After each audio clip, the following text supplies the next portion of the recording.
Universities across South Africa are gearing up for a new school year as the country emerges from its fourth wave of the coronavirus pandemic. And COVID vaccines will be a prerequisite for many returning to campus. The South African Union of Students has warned protests of vaccine mandates are looming. At the University of Johannesburg, students say they're angry that they weren't consulted and claim the policies infringe on their constitutional rights to bodily integrity. Students must go to vaccinate under their free will. There's no one who is in a bio bubble.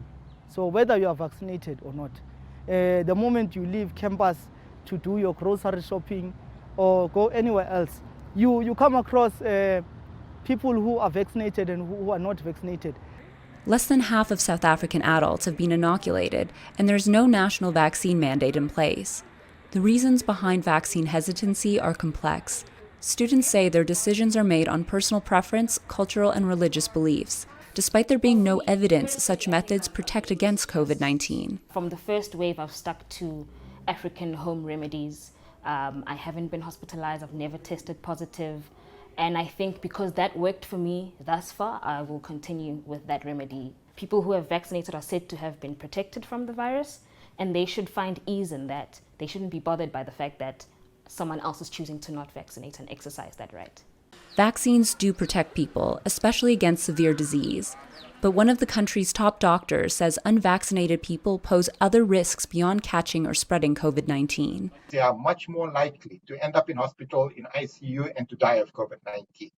And ending up in hospital is not just a burden that individual assumes.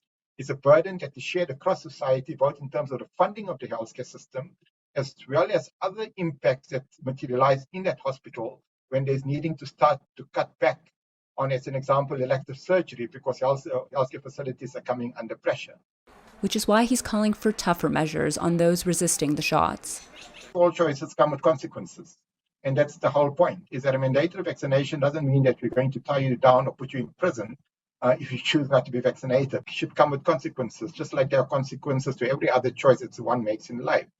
For unvaccinated students, it's losing access to campus. The University of Johannesburg said in a statement that exemptions will be considered on health or religious grounds. Exempt students will have to provide a negative COVID test each week. If they aren't granted an exemption, students fear what being barred from campus will mean about their future.